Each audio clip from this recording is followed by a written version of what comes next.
Hello once again and welcome to ACCL's series on IVMS 4200. Today we're going to look at playing back video files that you have taken offline. What happens is your computer will have a folder created by IVMS 4200. In that folder it will store the video information that you've asked for. It'll also have a still of the first frame of that footage. So if I look in here, that's something we took offline the other day. Again, that's the still, so that just shows you the start of that footage. And this file here is the file we want to play.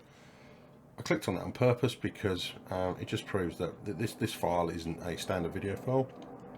It is actually encoded and won't play back on standard video players, and that's by design. It allows us to have some level of security over the video format, and it does require a special player. The player you can download from inside the software, or you can actually download it directly from the website, which I'd recommend. So if you go into Hike's website, click on support, go to tools, high tools, click on that, and what you want to do is download the right version for your computer. So there's an Apple Mac version, then there's two versions for the PC. If you're got a modern PC, 64-bit PC, this is the version that you should be running. If you just click the download, that downloads, and then you can install it on your computer, which we've done here. I'll double click that. This is VS Player. This then allows you to drag and drop that file up here, and as you can see, that plays it.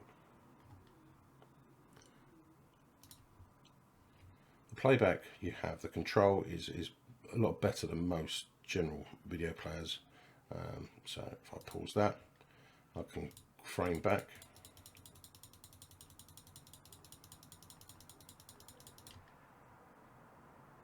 Frame forward. Playing, I can fast forward, fast backwards, all those sort of controls. Again, like in IVMS 4200, you can actually digitally zoom into any area. So if I click on the little plus up in the top right hand corner, the microphone plus, if I click on that area there, I'm able to zoom in and out. I don't know if you noticed, but when I first clicked on it, if you click like that, it will basically distort the image, but if you scroll with the wheel, that will then create the aspect ratio in a correct manner, and actually give you a better image. So if we do that, looks a bit weird. As soon as I move up and down or zoom in and out, and then gives you a much better image because it's actually the correct aspect ratio. And down here you can actually move this around as well. You can pick it up and move it around in there, which is quite a nice little feature if you're looking for something in particular. And that just goes back to full screen. If you want to come out of digital zoom, just again click on that icon up there. It's fairly basic. I mean, you can play, pause, stop, rewind, fast forward. You can play backwards. So if you click that arrow there, then click play, it will play that backwards, uncheck it, and it will go forward again.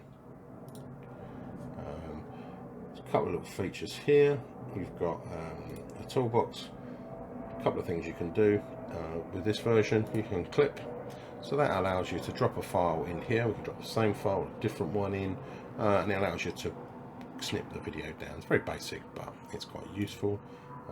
The other option is privacy masking. Again, you can drop in a file and you can mask off an area. So if you wanted to mask that entire area off there, you can just do that, and then you can export the file back out so that you can't actually see that area.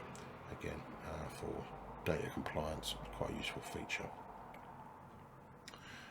If you've got some of the different types of cameras, so if you have a fisheye camera, there's an expansion there that allows you to de-warp fisheye video. Panel view as well. It's a special kind of camera that's a multitude of cameras, so that allows you to access those additional features. We looked at the digital zoom. This one here gives you a still, so if I want a still of that frame, and again this takes a continuous capture. That's a basic overview of the VS player. You can drop a multitude of files into here, as long as they're from your CCTV, and you can just play them back.